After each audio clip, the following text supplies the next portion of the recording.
sundress. You look so good while you upset.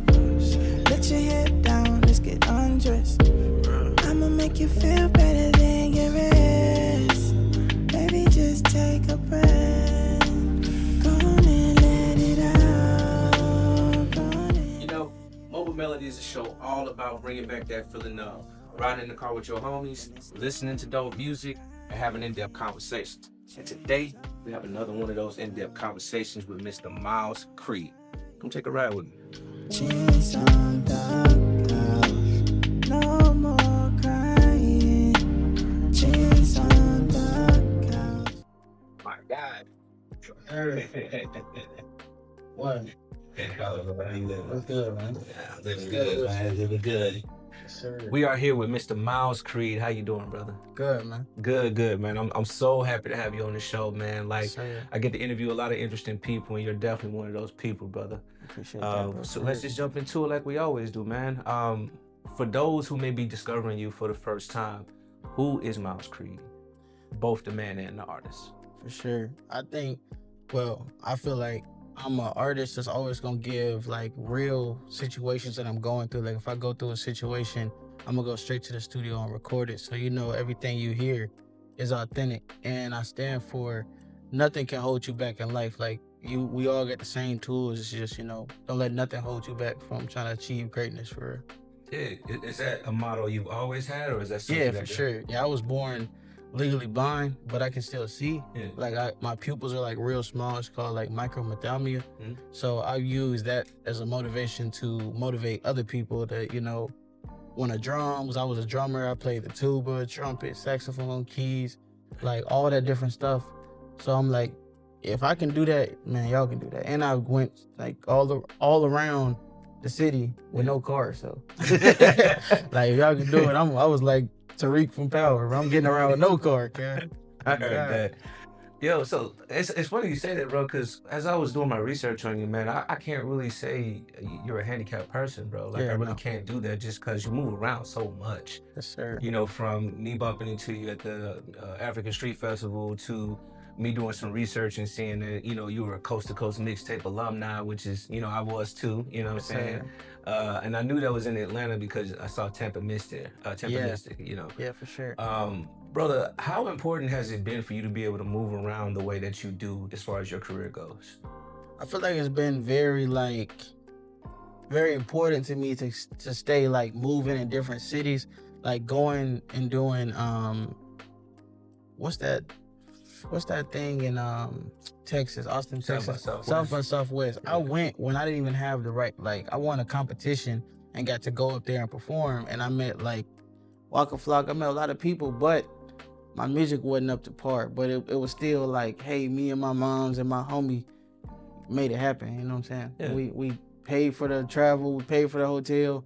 Only thing they paid for was, me getting in the place to perform. Yeah. So I'm always, thankful to the people that, helped me get around. And, if I had to pay gas or even if they did it off of just the strength of love and believing in me, like moving around is like, I feel like majorly important. Yeah, I 100% agree. Like a lot of artists make the mistake of thinking that, okay, I could just blow up right here in my city and that's gonna be enough. No, you gotta get out there and spread your wings, son. For sure. So I respect the hustle, brother, just in a nutshell. I appreciate that for real, bro. Man, so tell me about some of your early influences, man. Like what actually inspired you to be a musician? Like where did that come from?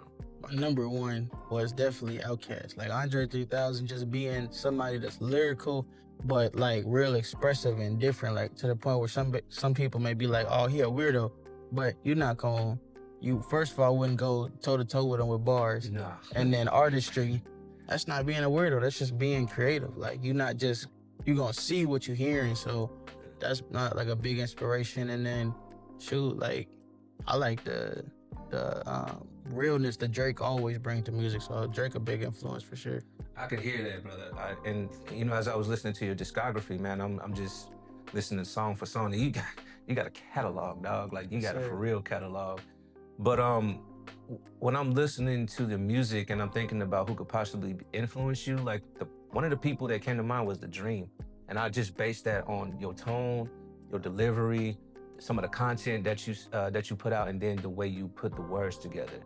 And then if I had to put another person in there, I would say Moody, just because like on one of your projects, you go really, really deep into the pain, but you do it in such a, I don't want to call it entertaining way, Yeah. but it's a way where you can keep people's ears. So am I off by saying some of those people may have That's real, man. The dream is, when I start writing for a lot of like women, I write for a lot of like women artists. Yeah. I look at like the dream is like big inspiration on how he was able to write for Beyonce, write for a lot of different people, and it be real skillful writing. It's not like, oh, I know a dude wrote this. I thought Beyonce wrote everything. So it's, you can hear the penmanship even when I'm like trying to work with other people and I have to write their verse and then freestyle my verses. It's like I'm always trying to compete with myself, and I feel like that's what the dream got to do, especially when he get on songs with people that he wrote for. Yeah. So that's a big compliment, man. I appreciate that for real. No doubt. And I'm sorry, you said you freestyling everything? Yeah, I've never written anything, man. What? Yeah, all that stuff is off the top, dog, for real.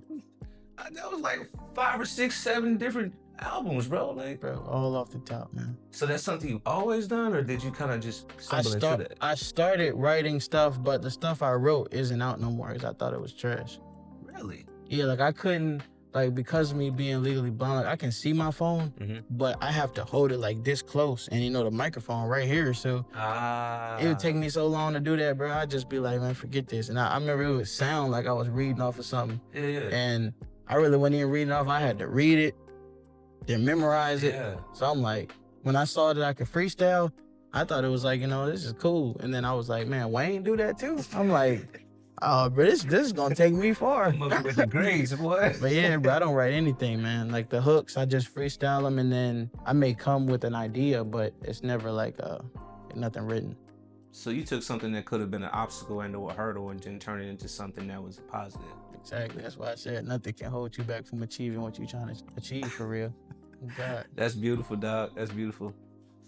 So as I'm, again, listening to your music, you know, I come across the projects Diary of a Playboy 1 and 2. But before I even got into those, I came across your project, Crizzle. Yes, sir. Now, Crizzle, and it's just me being a fan of it, but Crizzle to me sounded like what Diary of a Playboy would be, right?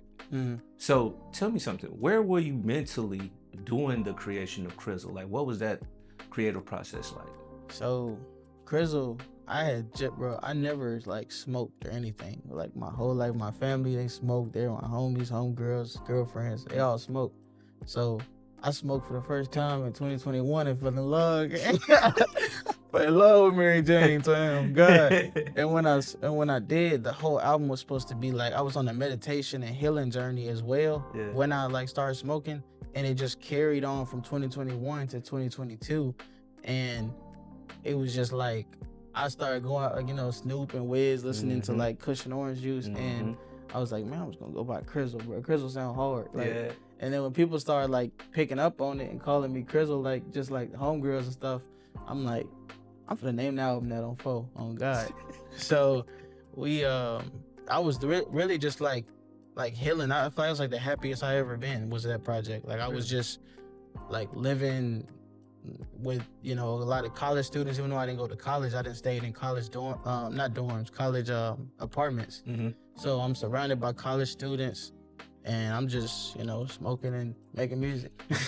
All of that stuff was recorded in the bedroom too, cuz. For crazy. real. Full. The mixing on that sounds pretty good for you in the bedroom, man. Yeah, Tim Hill, man, go crazy. Tim Hill, I keep hearing that name. Yes, sir. I keep hearing that name. Well, brother, I know we are inside of Top Notch Barbershop, correct? Yes, sir. What's the tie to the Miles Creed story with this particular place? So my mom's is a hairstylist, and she moved around a lot to different salons and barbershops. Like she owned one, and you know, I think she owned like 2. But when I was little, man, I used to run around here. Her salon, what's it called? Not salon friends, but her co-workers. Like I became close with their sons, and so man, I used to just run around here like I run from the salon part where we at all the way to the barber part and just run. And she was like, Greg used to cut my hair and just in the other part. And yeah, man, they're like family here for us, man. Like, I grew up in this joint. Dig that. So it's only right to have them be a part of this particular interview then. Yes, sir. Totally understand it, brother. Meaningful place, and it's a staple to the city because it's been here for forever. Say word. sir. Dig, man. Well, I appreciate you inviting us here, homie. Yes, sir. And I know we got, we're going to go over to Grandma's house, you know what I'm saying, and ask a few questions over there. So I tell you what, man, let's go ahead and hop in the whip and let's make that happen. For sure. Dig.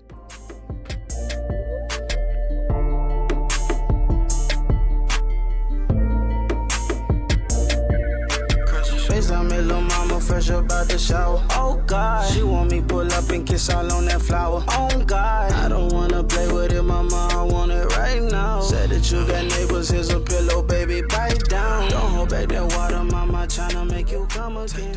Miles, we on the way to Grandma's house, man. Yes, sir. A place that means something to you, right? For sure. Dig. Well, since we here and we on the way, man, I got a few questions I want to ask about your catalog and specifically the titles. Yeah. So, as I'm going through your catalog, bro, like every single song has a title, and it's not the common title. It's something that I feel like maybe actually has a deeper meaning than what the actual title says. So, for example, some of the standout songs for me through your catalog are like Indica, Sativa, and I know that those are a part of a series. Yeah. And then you got another song called Lemonade and Watermelon Juice. Oh, yeah. Crazy title, bro.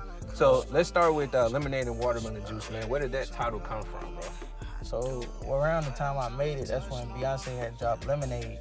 So I took like, she drink lemonade when she cheating, she drink watermelon juice when she in the mood. Like if she vibing, she, you know, and watermelon juice is like, you know, a double entendre in a way, because it's like, you know, watermelon juice. You feel me? For those that know, you know what I'm saying? You know. But yeah, so that whole song is like real deep. Like I feel like that's before I made the Diaries, that's what helped me transition into making them songs, because like the lyrics in that song is like, you know, it's never been broken down before, like at the interview or anything I've done, because it's just one of them deep songs that I like.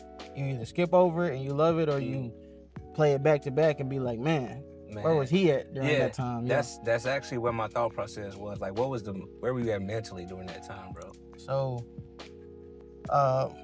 when I was with the girl that I'm talking about in the song, she had told me after she went, because she went to my prom and then she went to a prom with her best friend, and she told me that she had got SA, you know, and I was like, oh man, but she didn't call me. So I'm like, you know, that's a little fishy. Like, why wouldn't you call me and let me know that happened? Yeah. So, you know, I took her, had my, you know, people take her to the doctor. I sat in the doctor's office with her, make sure everything was good. And like a year later after we broke up, 2 years later after we broke up, she just called me on some, you know, trying to like could I help her move? Told her I couldn't help her move. Fast forward to her calling me back, like, oh, I got everything moved, and she made a mistake and said, oh, yada yada left his charger.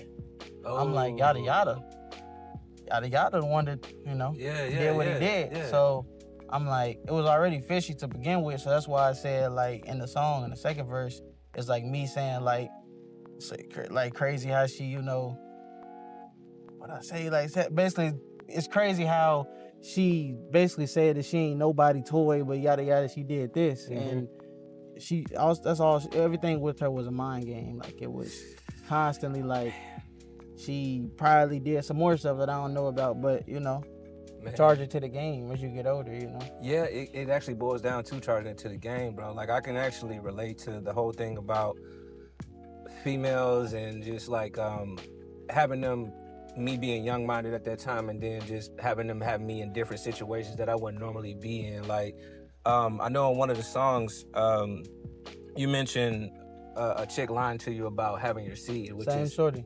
That's the same. Okay, same shorty. Like, the day I was finna break up with her, before all that happened, she got to telling me that she was pregnant. I done had the homie drive me all the way out to Goodlandsville. You know, I stay out in the borough, so drive me all the way out to Goodlandsville and brought a pregnancy test. Yeah. And how I knew it was fake, she forgot about the pregnancy test while I was over there. I'm like, you can go check it? Check what? The pregnancy test. Like... So that's why I said in another song, she tried to Rasputin me, but told her I ain't Norbit. You feel me? Like, that's okay. Yeah. I'll follow that bar now. I got you. Well, man, it seems like a lot, and again, this is something I can relate to. It seems like in your music, women are both your muse as well as your Achilles heel in some situations. For sure. Well, how would you say that those situations you went through with those females, how did that mold you into the man and the artist that you are right now?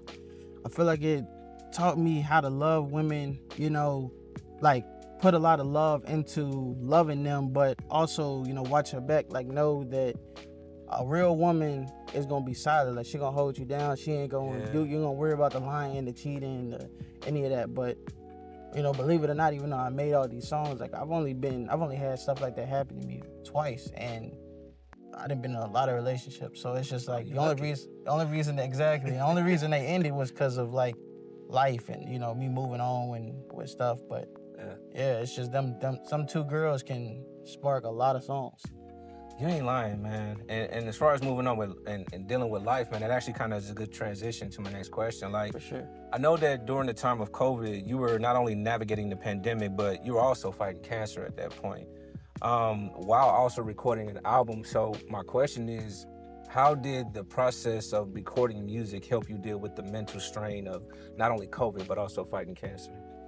So when I went through during COVID, I ended up getting like real sick during COVID. So I had to, you know, just sit in my room, quarantine, and get through that with having roommates and stuff, just partying outside the room. But I ended up catching, I ended up getting diagnosed in 2023. So it was, but that in general, so it's like, you know, a couple years in between, and then it's like I was partying, life was going a whole different way. You know, I was gonna do a strip club tour. And I feel like God was like, this ain't the path. I was finna go to Miami and do a show.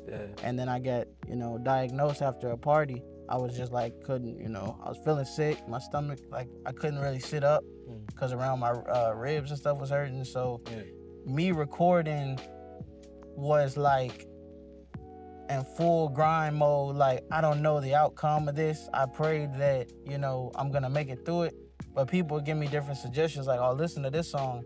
But I didn't want to hear nobody else's story. I wanted to hear myself talk about what I'm going through. So that's what made me work on my mixtape, Left on Red. And it just was a constant, like, I do a 6-hour chemo session, go straight to the studio. And sometimes the session would go great. Sometimes we'd have to cancel the session because it affect my ears. But it's like, that was what motivated me to keep going for real. Because it's like, without that, man, like, I said it in like a song, like without my supporters, and especially my supporters didn't even know I was going through it. I didn't tell nobody until I beat it, because I'm like, people pray on your downfall, and last thing I need is an old person that may not like me for real texting me like, good luck. And me sounding terrible, you bro. feel me? Yeah, I don't let everybody pray for me either, man. So only people that knew was my family, and then like a couple people, and then when I beat it, like I told the world, and it's like, my mom's a hairstylist, so she put my locks on my like a net underneath my merch. So nobody ever knew I lost my locks. I lost my locks the first time I got chemo. Dang, for real? First week, I was finna go to a party, burst my hair back, and all my locks fell out. And I just started to keep on pulling them out, but sorry, my fault. Like, to transition back to the music. Yeah, like, that's what really motivated me, bro. Like, that tape was all I had. Golly, so it's kind of safe to say that tape got you through.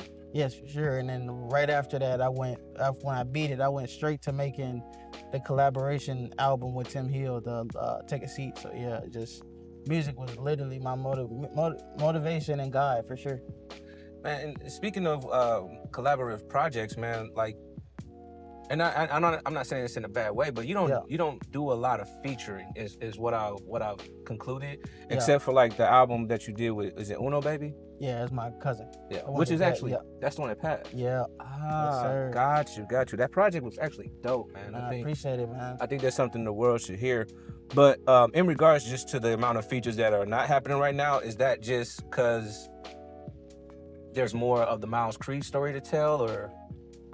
I started out doing a lot of features, like a lot of collaboration with people just to see how it sounded. And my thing was, if it was like their song, they would do like shady things behind the scenes that wouldn't show my artistic vision. Like they would take a song or maybe not put my name on there, or they may like turn my mix down or something, you know what I'm saying? So That's I just crazy. when I started seeing that was like purpose sabotage, I was like, I have so much to say on beats. Why would I put anybody on there? Like, No. I have so much to say, bro. And it's like, I've had so many songs I've taken down because I just feel like it's not make something better, or it didn't execute right. So I have a lot, some collaborations that are big coming up, but as of right now, I just focus on, executing me on the track. That way nobody can say, oh, this second verse ain't it, because he put a feature on it. If you don't like the second verse, I'll let you down, I get you. I definitely understand that. Plus, the feature got to come hard. The feature got to come hard, bro.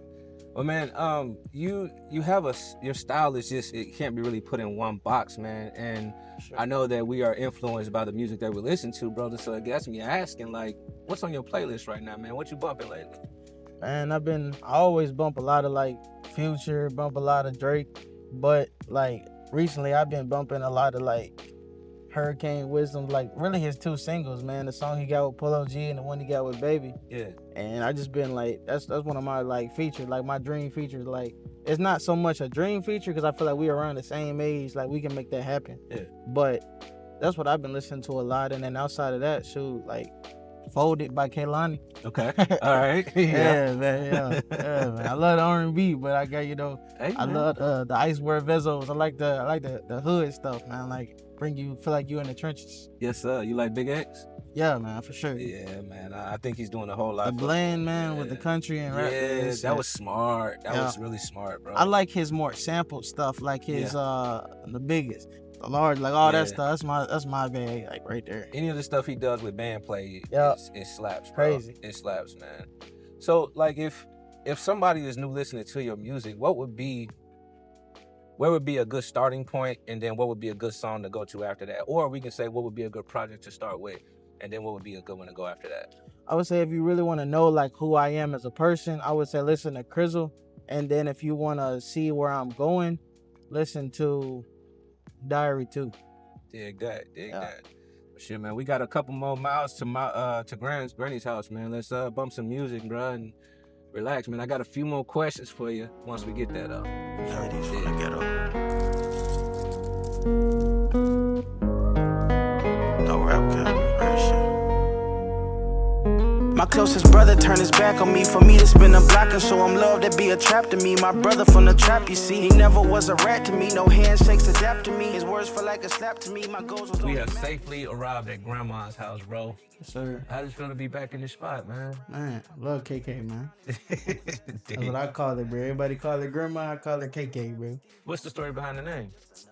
Well, her name Katie. I just said KK because I was little. I didn't know what they were saying. Fair enough.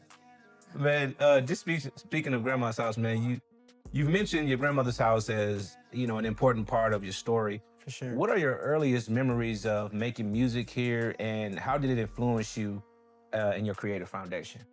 Man, like, there was a point in time we was living here, and when I was in high school, and I used to have everybody like that I work with, because I used to work with a lot of R&B singers, like, cause I drummed for them before I started rapping, and they would come over, and to this day, some of them don't even remember like the location, but they remember seeing that White House. You know what I'm saying? So they were like, "Yeah, you live at that White House." No, that's where my grandma lived. But I used to have, man, there's so many memories just down in that den. I used to live like stay down there. It was freezing cold. Yeah. But so you having so much company in and out, kicking it, turning up, drumming, rapping, singing. It was just a party down there. Grandma and my grandpa just gave me my space down there for real. I heard that, man. So you got a lot of fond memories here then. Yeah, for sure. And when I was a little bit, I started walking here. Where? My mom's was gone. Grandma told me to sit right there. She was gonna go get something to drink. I guess I wanted that drink. So I got up and started walking here, man. I'm finna go ahead and handle that, Grandma. Don't even worry about it. Let me go get the Kool-Aid.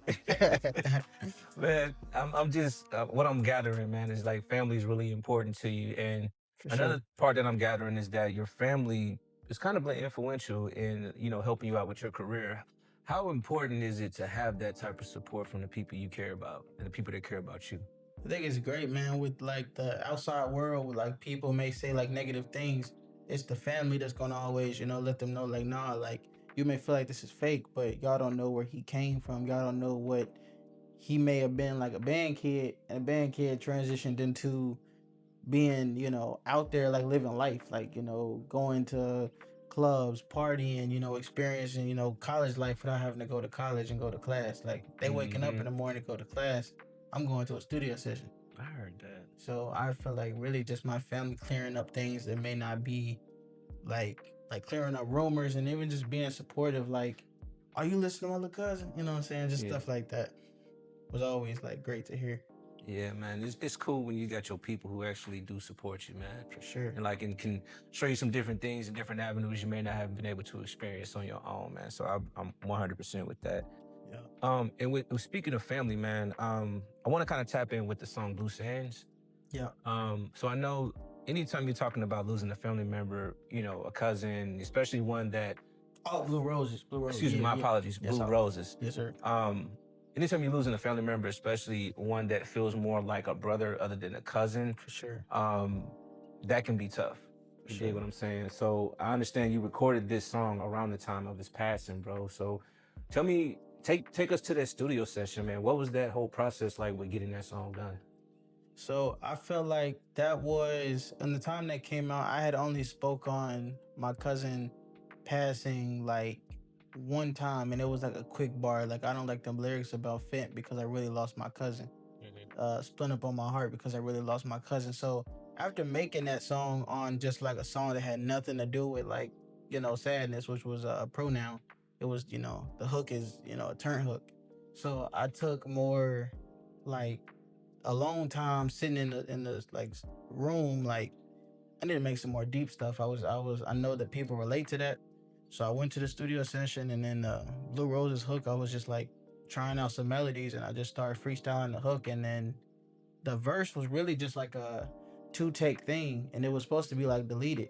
And I was gonna go back and hit up Drum Dummy and be like, I'm gonna try to purchase this beat, but I end up just keeping the whole thing. So it was, the hook was really meaningful to my cousin, but I tried to make it in a perspective that was maybe related to like a woman, like a woman could feel the loss of somebody, and, you know, relate that to me pulling up and trying to show her love and support. Oh, okay. I see Yeah, so Okay. So that's why it's like it probably, if I would have went back and freestyled a different verse, it probably would have been more on topic, like, oh, this is, you know, a song about my cousin, and let me stick to that. But instead, I'm like, okay, let me just relate to, like, a girl could relate to this, like losing her brother or something. I dig the way you went about it though, because I mean it's extremely creative and it inspires thought. You know what I'm saying? Like, okay, is he actually talking about her specifically, or is this, you know, is he trying to insinuate something else? Like, so I actually like the way that you actually did that, brother. I think you executed that quite well. I appreciate it, man. I think you actually execute your catalog and your music and your delivery quite well, just in general, man. And with the sound of music actually shifting to want to be more towards more thoughtful or influential bars and just something a little bit more meaningful. For sure. I feel like you fall within that category, but do you feel like you need to shift what you do as Miles Creed to go along with what is popping now, or do you feel like I'm solid in what I do? I feel like I made a lot of love songs, more like intimate, like sexual music, or some party songs, to where now it's like that I'm maturing and growing up. I do realize that people listen to Raw Wave and, you know, different people like that, but some of our favorite artists, like I know one of my favorite artists, Lil Durk, for sure, and he's always gonna talk about the pain he went through losing his cousins and, you know, partners close to him. So I feel like I can relate to losing people, and it reflects naturally rather than me using it as like a gimmick. It's like really what I feel. Like when I'm in the studio, like I recorded with my cousin, so it's like me recording with him. He was like a brother. I grew up with him, you know. So when I go to the studio, it's like it just comes, the bars freestyle natural, like about him, because it's like, you know, I miss my dog. I'm not gonna fake like I miss my dog. I really miss my dog. So No, I mean it's just net, and it just flows into. I think everything is like in the universe aligns with my music. You know what I'm saying? Like when I make the lyrics, it's like I may not put it out right now because it may be too emotional, but there's a diary series, you know what I'm saying? So diaries are supposed to be, you know, the truth, how you really feel, expressive. Bear it all. Yeah. So yeah, I would say it just naturally transitions into where times are today. Okay, I actually agree with that 100%, brother. Like, this has probably been one of the most insightful interviews I've done so far, man. And appreciate you letting us into your family's home, bro. For sure, and, man. you know, just kind of showing us your stomping grounds. I do want to ask a question about Murfreesboro in general, because when I'm listening to your music, you actually rep Murfreesboro like loud. Yeah, definitely. What is it? What's so important to you to get that message out that I rep the borough when so many people who even live in Murfreesboro be Rep like, I'm from Nashville. Nashville? Yeah.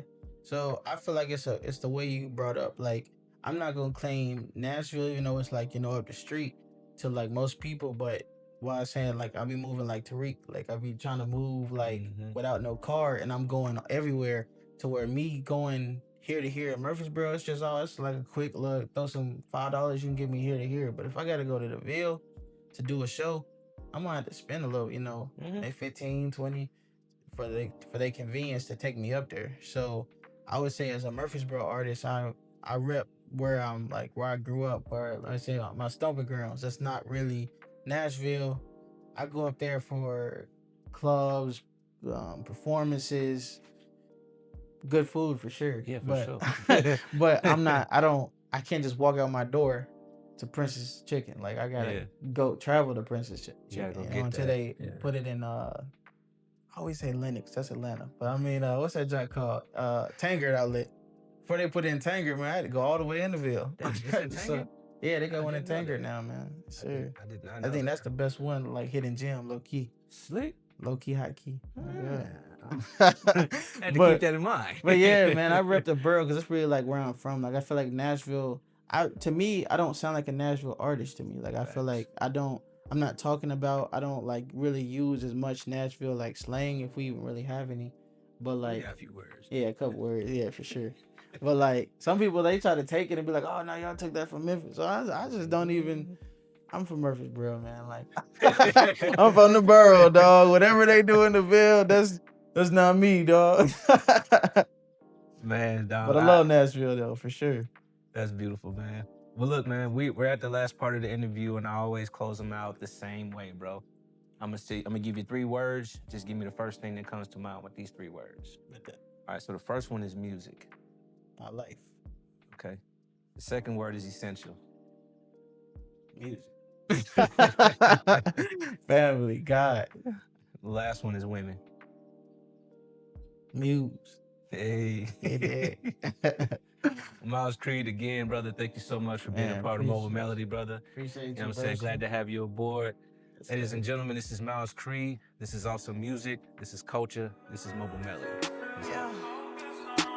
Charlie. I'm suffocating through the clouds that I blow to take the pain away.